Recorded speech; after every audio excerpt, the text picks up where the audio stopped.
नमस्कार. संघर्ष वृत्तवाहिनीमध्ये आपलं स्वागत. घेऊया ठाणे आणि आसपासच्या परिसरामधील घडणाऱ्या महत्त्वाच्या घडामोडींचा आढावा. कलाकारांचे हक्कांचे व्यासपीठ असलेल्या ठाण्यातील भास्कर कॉलनीजवळील जिजाऊ उद्यानात होणारा 750वा अभिनय कट्टा नवीन रूपात ठाणेकरांच्या सेवेत दाखल झाला आहे. 4 मे या दिवशी नवीन कट्ट्याला पुन्हा एकदा रसिकांची तुडुंब गर्दी झालेली पाहायला मिळाली. या कट्ट्यावर 300हून अधिक गिरनार वारी करणारे दत्तभक्त प्रमोद केणे यांनी आपल्या गिरनार वारी दरम्यान आलेले अनुभव उपस्थितांना कथन केले. ते ऐकण्यासाठी रसिकांनी मोठ्या प्रमाणामध्ये अभिनय कट्ट्यावरती गर्दी केली होती. आजवर अनेकदा अभिनय कट्ट्याने हाऊसफुल कट्टा अनुभवला आहे. मात्र बऱ्याच काळानंतर रसिकांच्या सेवेत नव्या रूपाने दाखल झालेल्या कट्ट्यावरती देखील रसिक मायबापाने मोठ्या प्रमाणात गर्दी केली होती. या निमित्ताने दत्तभक्त प्रमोद केणे यांनी त्यांच्या दत्तभक्तीचे विविध अनुभव कथन केले. तसेच या वारी दरम्यान त्यांना आलेले विविध अनुभव उपस्थित श्रोत्यांना कथन केले. दत्तभक्तीचा हा अद्भुत साक्षात्काराचा अनुभव उपस्थितांनी या निमित्ताने अनुभवला. या कार्यक्रमासाठी अभिनव कट्ट्याचे किरण नागती यांनी विशेष पुढाकार घेतला होता. या कार्यक्रमाला जय गिरनार दत्त मंडळ चौल अलिबाग या संस्थेचे अनेक पदाधिकारी मोठ्या संख्येने येथे उपस्थित होते. त्याचबरोबर ठाणेकर रसिकांनी देखील मोठ्या संख्येने उपस्थित राहून अभिनय कट्ट्याच्या नवीन रूपातील कट्ट्याला विशेष पसंती दर्शवली.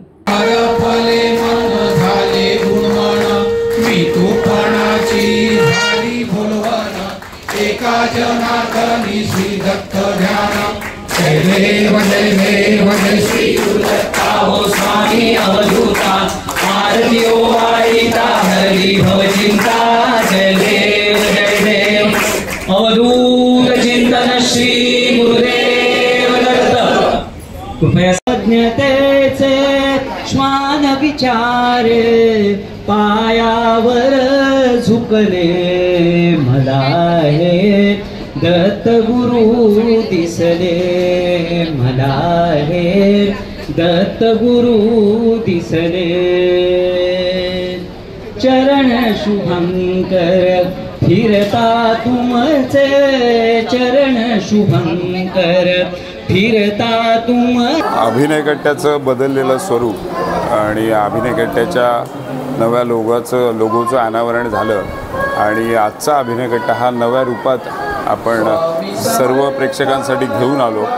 पण तो पहिलाच अभिनय कट्टा नव्या रूपातला आध्यात्मिक कट्टा असल्यानं आपण बघितलं की श्री दत्तभक्त माऊली प्रमोद केणी सर यांनी खरं तर 300पेक्षा जास्त वेळा गिरनार वारी केलेली आहे आणि तिथले अनुभव कथन ऐकणं ही खरं तर एक खूप वेगळी समाधान देणारी गोष्ट असते आणि ती आज इथे घडली आणि अर्थात दत्त माऊलींचा साक्षात्कार झाल्याचा प्रत्येकाला कुठेतरी भास झाला आणि आलेल्या प्रत्येकानंच आजचा हा कट्टा फक्त कट्टा म्हणून नाही तर आयुष्यात काही सकारात्मक बदल होण्याच्या दृष्टीनं एक महाराजांनी असेल माऊलींनी असेल किंवा केणी सरांनी दिलेला एक कानमंत्र असेल तो म्हणून त्यांनी स्वीकारलेला आहे.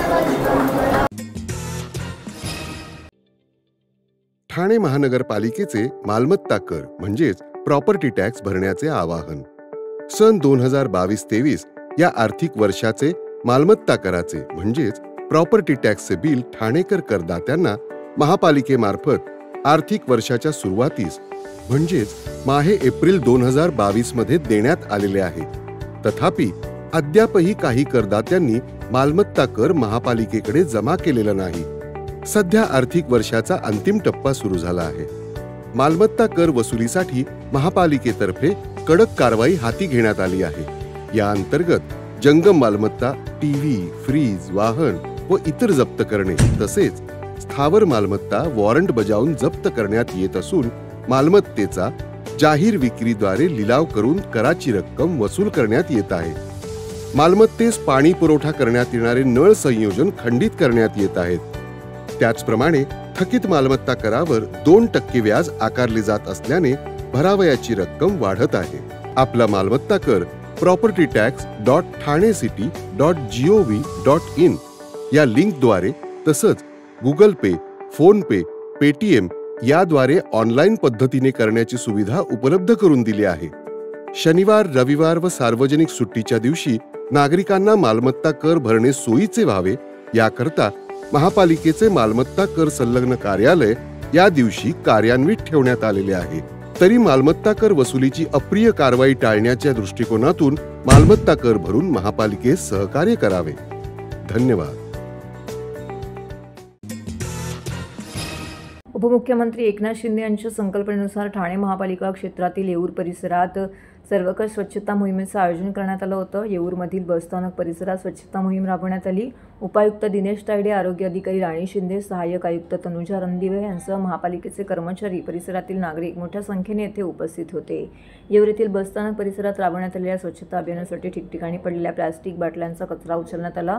तसेच इतर भंगार साहित्य उचलून सदर भागाची साफसफाई करण्यात आली. तसेच येथील रस्त्यांवरील कचरा उचलून स्वच्छता देखील करण्यात आली. स्वच्छतेचा दर्जा उंचावणे आणि महापालिका क्षेत्रातील सार्वजनिक जागांचा कायापालट घडवून आणणे हे या मोहिमेचा मुख्य उद्देश आहे.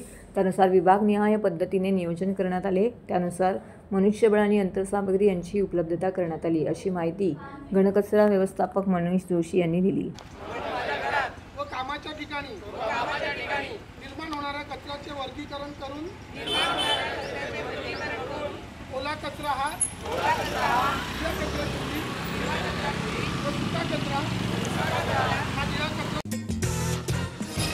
ठाणे महानगरपालिका क्षेत्रातील नागरिकांच्या विविध समस्या जाणून घेण्यासाठी व जनतेशी थेट संवाद साधण्यासाठी शिवसेनेच्या शिलेदारांनी समस्या, सेवा आणि समाधान या त्रिसूत्रीवरती आधारित आनंदाश्रमात जनसंवाद उपक्रमाचं आयोजन केलं होतं. राज्याचे उपमुख्यमंत्री एकनाथ शिंदे, कल्याणचे खासदार श्रीकांत शिंदे आणि ठाण्याचे खासदार नरेश म्हस्के यांच्या मार्गदर्शनाखाली शिवसेनेचे माजी महापौर अशोक वैती, ठाणे लोकसभा संपर्कप्रमुख मनोज शिंदे यांनी नागरिकांच्या शेकडो तक्रारींचं निवारण यावेळी केलंय. दरम्यान दर मंगळवारी आनंद आश्रमात जनसंवाद उपक्रम नियमित सुरू राहणार असून दर गुरुवारी ठाणे महापालिका कर्मचाऱ्यांच्या तसेच ठाणे महानगरपालिका संबंधित नागरिकांच्या तक्रारी व समस्या सोडवल्या जाणार असल्याचं अशोक वैती, मनोज शिंदे यांनी पत्रकारांशी बोलताना सांगितलं. ठाण्यातील टेंबी नाक्यावरती आनंद आश्रमात जनसंवाद हा उपक्रम आयोजित केला होता. या झालेल्या जनसंवाद कार्यक्रमात विविध विषय उपस्थित शेकडो नागरिकांनी आपल्या तक्रारी आणि समस्यांचे निवेदन सादर केलं.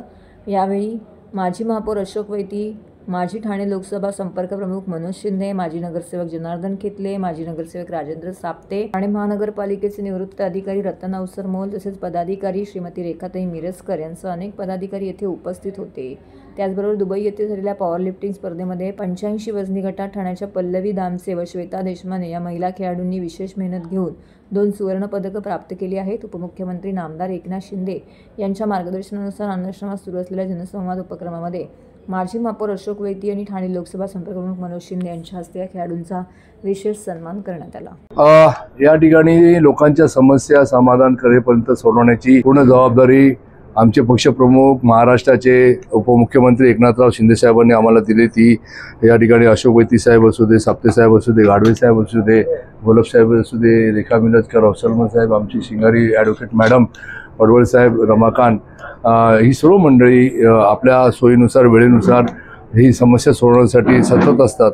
या ठिकाणी फक्त समस्या सोडत नाही तर एकनाथ शिंदे साहेबांचा जे खेळाडूंवर प्रेम आहे त्या माध्यमातून या ठिकाणी आपल्या ठाण्यातून पल्लवी दामसे आणि श्वेता देशमाने ह्या दोघी मुली दुबईला गेल्या होत्या. त्या power lifting international power lifting स्पर्धेमध्ये त्यांनी सहभाग घेतला होता आणि कौतुकाची बाब म्हणजे त्यांनी जे मेडल मारले, गोल्ड मेडल मारलेलं आहे आणि कुठलं मारलं आहे, गोल्ड, दोघींनी गोल्ड मेडल मारले. ठाण्याचं नाव लौकिक या ठिकाणी केले. त्यांचा सन्मान करणं हे ठाण्यातील जनतेच्या वतीने एकनाथराव शिंदे साहेबांचं कर्तव्य. प्रत्येक ठिकाणी खेळाडूंना प्रोत्साहन करण्याचं काम त्यांनी केलं आहे आणि त्या माध्यमातून आज त्यांचा सन्मान या ठिकाणी झाला आहे, सत्कार झाला आहे. दुबईमध्ये झालेल्या इंटरनॅशनल पॉवर लिफ्टिंग स्पर्धेमध्ये 75 वजनी गटामध्ये आणि 85 वजनी गटामध्ये ह्याच्यामध्ये 2 सुवर्ण पदक आपल्या ठाण्यातल्या कन्येनी मिळवलेले आहेत, श्वेता आणि पल्लवी. एक चांगलं भौगोलिक यश मिळालेलं आहे. बऱ्याचशी नाहीतर आपली काम करत असताना अशा प्रकारचे देखील आवड ठेवलेली आहे आणि त्याच्यामध्ये आवड न ठेवता त्याच्यामध्ये प्रावीण्य देखील मिळवलेलं आहे. एक चांगला उपक्रम दुबईमध्ये राबवला आहे. त्याच्यामध्ये आपल्या ठाण्यातल्या मुलींनी एक गोल्ड मेडल मिळालेलं दोघींनाही त्यांना शुभेच्छा देतो. भविष्यामध्ये पुढेही अशाच प्रकारच्या काही इंटरनॅशनल नॅशनल स्पर्धा असतील त्याच्यामध्ये सहभागी व्हा. दुबईला जाण्यासाठी म्हणजे आमचं पहिलं थायलंडची ट्रिप झालेली तर ती आता 2-3 महिन्यापूर्वीच झालेली.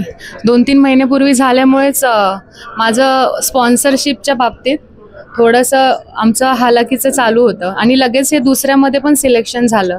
तर काय करावं म्हणून आम्हाला निलेश सरांनी, शिंदे सर आणि वैती सरांचं हे जनसंपर्क कार्यालय दाखवलं आणि यांनी आम्हाला खूप खूप प्रोत्साहन देऊन जेवढा सपोर्ट केला आहे ना, बाकी कोणीच नाही केला. आम्ही खूप ठिकाणी गेलो पण आम्हाला फक्त यांनीच सपोर्ट केला आणि यांनीच एक पॉझिटिव्ह आम्हाला असं दाखवलं की आम्ही मॅरिड असून दोघी, आम्हाला पण म्हणजे मुलं आहेत, आम्ही बाकीची पण काम म्हणजे स्पोर्ट्स क्षेत्रामध्येच आहे, पण स्पोर्ट्स क्षेत्रामध्ये असून पण आमच्यावर एवढा यांनी विश्वास ठेवला आणि आम्ही त्यांचा विश्वास पडू नाही दिला आणि आम्ही गोल्ड घेऊन आलो. खूप आनंद होतो आहे. बेसिकली आम्ही ठाण्यातून गेलो आणि दुबईमध्ये आम्ही हे पॉवर लिफ्टिंगचे जे इंटरनॅशनल गेम आम्ही खेळून आलो आहे, त्याच्यामध्ये आम्ही दोघींनी पण गोल्ड मेडल जिंकून आलो आहे.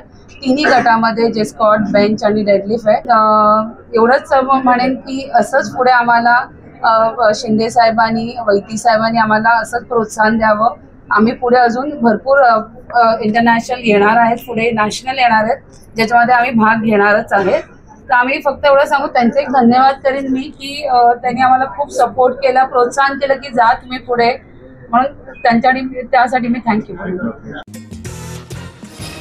गेल्या 2.5-3 वर्षांपासून रखडलेल्या स्थानिक स्वराज्य संस्थांच्या निवडणुकांबाबत 4 आठवड्यामध्ये निर्णय घ्या असे स्पष्ट आदेश सर्वोच्च न्यायालयाने महाराष्ट्र राज्य निवडणूक आयोगाला दिले आहेत. न्यायमूर्ती सूर्यकांत आणि NK सिंग यांच्या खंडपीठासमोर ही सुनावणी झाली. या संदर्भात वृत्त देखील दिले गेलं आहे. ओबीसी आरक्षणाचं काय होणार? आयोगाच्या 2022च्या अहवालापूर्वी महाराष्ट्रात अस्तित्वात असलेल्या कायद्यानुसार ओबीसी समाजाला आरक्षण देऊन या निवडणुका घेण्याचे आदेश देण्यात आले आहेत. JK बाठिया आयोगाच्या 2022च्या अहवालापूर्वी महाराष्ट्रात अस्तित्वात असलेल्या कायद्यानुसार ओबीसी समुदायांना आरक्षण दिले जाईल असं निरीक्षण न्यायालयाने नोंदवलं आहे. न्यायमूर्ती सूर्यकांत, NK सिंह यांच्या खंडपीठाने राज्य निवडणूक आयोगाला 4 आठवड्याच्या आत स्थानिक स्वराज्य संस्थांच्या निवडणुका अधिसूचित करण्याचे निर्देश दिलेत. 4 महिन्यांच्या आत निवडणूक प्रक्रिया पूर्ण करण्यासाठी प्रयत्न करावेत असे निर्देश खंडपीठाने दिलेत.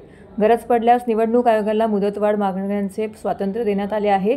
सर्वोच्च न्यायालयाच्या निकालामुळे मुंबईसह राज्यभरातील महापालिकांच्या निवडणुका लवकरात लवकर लागण्याची शक्यता आहे. गेल्या 2.5 ते 3 वर्षांपासून या निवडणुका रखडल्या आहेत. महापालिकांसह अन्य स्थानिक स्वराज्य संस्थांची सदस्य संख्या किती असावी, प्रभाग रचना कशी असावी आणि प्रभाग रचना सदस्यांची संख्या राज्य निवडणूक आयोगाने ठरवावी की राज्य सरकारने आणि ओबीसी आरक्षणासहित निवडणुका व्हाव्यात की नाहीत इत्यादी विषयांवरती सर्वोच्च न्यायालयामध्ये याचिका प्रलंबित होती. राज्य शासनाच्या माध्यमातून आम्ही सायकलप्रेमी फाउंडेशनला सहकार्य करणार असल्याचं प्रताप सरनाईक यांनी सांगितलं आहे. आम्ही सायकलप्रेमी फाउंडेशन शहरापासून आदिवासी पाड्यात राबवत असलेल्या सायकल चळवळीच्या माध्यमातून विविध उपक्रमांना राज्य शासनाच्या माध्यमातून तसेच मी वैयक्तिकरित्या जे सहकार्य लागेल ते करेल असं आश्वासन परिवहन मंत्री प्रताप सरनाईक यांनी दिलं आहे. आम्ही सायकलप्रेमी फाउंडेशनने सुरू केलेल्या मोहिमेमध्ये त्यांनी संपूर्ण ठाणेकरांनी सहभाग करून घ्यावा असं देखील यावेळी त्यांनी सांगितलेलं आहे. आम्ही सायकलप्रेमी फाउंडेशन सायकल वारी या बोधचिन्हाचं अनावरण मंत्री प्रताप सरनाईक यांच्या हस्ते झाले. संस्थेच्या वतीने सायकलप्रेमींच्या गप्पा गोष्टी, सायकलबद्दल प्रशासनाची जबाबदारी, सायकलविषयक विविध चळवळी या सर्वांची माहिती देणारे पॉडकास्ट सिरीज सुरू केला आहे. त्या पॉडकास्ट सिरीजचं नाव सायकल वारी असं ठेवण्यात आलेलं आहे.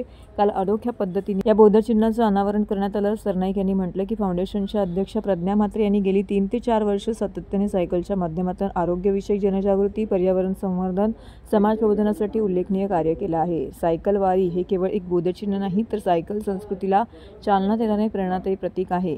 प्रज्ञा म्हात्रे आणि संपूर्ण सायकलप्रेमी फाउंडेशन टीमचे मनपूर्वक अभिनंदन आणि पुढील वाटचालीसाठी त्यांनी शुभेच्छा देखील यावेळी दिल्या.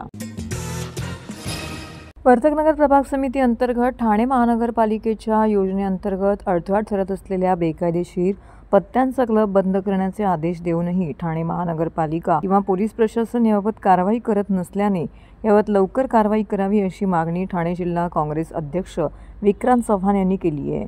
वर्तकनगर हद्दीतील नाक्यावरती म्हाडा अभ्यासातील म्हाडाच्या भूखंडावरती लबडे नावाच्या व्यक्तीने जमिनीचा ताबा घेऊन मोठ्या प्रमाणामध्ये अनधिकृत बांधकामं या ठिकाणी केली आहेत. त्यातील एका बांधकामामध्ये पत्त्यांचा रमी क्लब सुरू असून तो सध्या विकी सावके आणि पापा सावके यांच्या नावाने चालविला जातोय. सद्यस्थितीमध्ये सदर भूखंड हा म्हाडाने ठाणे महानगरपालिकेला हस्तांतरित केला असून भूखंडावरती ठाणे महानगरपालिकेने PPP तत्वावरती पुनर्बांधणीची योजना सुरू केलेली आहे. सदर योजनेअंतर्गत विविध प्रकल्प बांधणीचे पुनर्वसन करण्यात येणार आहे. त्या योजनेअंतर्गत या क्लबचे बांधकाम बाधित होत आहे. मात्र क्लब चालवणाऱ्या व्यक्ती या राजकीय लोकांशी संबंधित असल्यामुळे बळाचा वापर करून सदर सदरहू बांधकाम निष्कासित होऊ नये यासाठी महापालिकेच्या अधिकाऱ्यांवरती दबाव वाढवला जात आहे. सदर पोलीस स्टेशनला वारंवार सांगून सुद्धा हा क्लब बंद केला जात नाही. त्यामुळे थेट आज या ठिकाणी काँग्रेसचे ठाणे शहर अध्यक्ष विक्रांत चव्हाण यांनी धाड घालत या क्लबमधील सद्य परिस्थिती या ठिकाणी उघडकीस आणली. त्याचबरोबर पोलिसांनी यावर लवकरात लवकर कारवाई करावी अशी मागणी देखील त्यांनी केली आहे, जेणेकरून हजारो कुटुंबीय उद्ध्वस्त होण्यापासून बचावतील. असं म्हणतात विक्रांत चव्हाण स्वतः झाले ना, खबरी कशाला पाहिजे? हा काय उकडायची ती उकडा, बघू दे मला कोण काय उकडतो माझी. अख्ख्या महाराष्ट्रात, देशामध्ये आणि संपूर्ण जगामध्ये कॅसिनो चालतात, क्लबचे धंदे चालतात, गोव्यामध्ये चालतात, सगळीकडे चालतात. त्याच्याबद्दल माझं काय म्हणणं नाही. मात्र 40 वर्षापासून जरी हा क्लब चालत असला, चालतोय असं तुम्ही म्हणताय, मला माहिती नाही. मी कधी इकडे पाय ठेवलेला नाही या क्लबमध्ये आणि मला काही जुगारी येत नाही खेळता. परंतु ही योजना जर महापालिकेने ताब्यात घेतलेली आहे, योजना हाती घेतलेली आहे PPP तत्व, आणि त्याच्या आड क्लबचं बांधकाम येत असेल, वारंवार पोलिसांना आणि महापालिकेच्या आयुक्तांनी निर्देश देऊन, महापालिकेचे उपायुक्त, सहाय्यक आयुक्त किंवा पोलिसांनी, कमिशनर ऑफ पोलीसने निर्देश देऊन जर इथले स्थानिक पोलीस याच्यावर कारवाई करत नसतील तर 100% काँग्रेस रस्त्यावर उतरणार. ही योजना पूर्ण होण्यासाठी हा क्लब बंद झाला पाहिजे. ऐकलं का? हा कायमस्वरूपी बंद झाला पाहिजे हा क्लब. आणि जर ह्याही पुढे पोलीस ऐकले नाहीत किंवा ही जर लोक ऐकली नाहीत तर काँग्रेस अख्ख्या ठाण्यात रस्त्यावर उतरणार. सगळ्या रमी क्लबवाल्यांना, सगळ्या मटक्यावाल्यांना, सगळ्या हुक्का पार्लरवाल्या, लेडीज बारवाल्यांना माझं आव्हान आहे काँग्रेसचा अध्यक्ष म्हणून, कृपया आपल्या मर्यादेत राहा. पोलीस अधिकाऱ्यांना पण माझं म्हणणं आहे आपल्या मर्यादेत राहा. लोकांना त्रास होईल. तुम्ही बघाल हे सगळी लोक इथे येऊन क्लबमध्ये खेळतात. 200 लोक होती, बेकायदेशीर टॉयलेट्स बांधलेले, त्याची घाण बाहेर, त्यांच्यासाठी जेवणं मटणाची, आणि ह्यांच्या बायका पुरं उपाशी मरतायत घरी. हे जो पगाराचा पैसा 1 तारखेला इथे आणून उडवतात आणि बायका पुरं उपाशी मरतात. एकीकडे कुपोषणग्रस्त लोक आहेत वाड्यामध्ये, धाराशिवमध्ये, सगळीकडे जिकडे जिकडे आहेत, पालघरमध्ये, ठाण्यामध्ये, ज्यांना लोकांना खायला मिळत नाही. आज ठाण्यामध्ये पाणी टंचाई आहे, ठाण्यामध्ये कचऱ्याची व्यवस्था नाही आहे. असं असताना हे क्लब राजरोसपणे चालवतात आणि या क्लबच्या जीवावर असले क्लब, असले मटक्याचे धंदे, हुक्का पार्लर हेच होर्डिंग्स लावतात यांचे. आणि पोलिसांना सांगून दमलो. शेवटी आता पत्र दिलंय की उद्या आम्ही उपोषणाला बसणार. ऐकलं का? त्यांना इथे आणि नाही पोलिसांनी कारवाई केली या ठिकाणी याच्यावर तर 100% पोलिसांच्या बडतर्फीची मागणी करणार आम्ही. तर हे होतं संघर्ष वृत्तवाहिनीचं आजचं बातमीपत्र. उद्या पुन्हा भेटू याच वेळी याच ठिकाणी ताज्या घडामोडींसह. तोपर्यंत नमस्कार.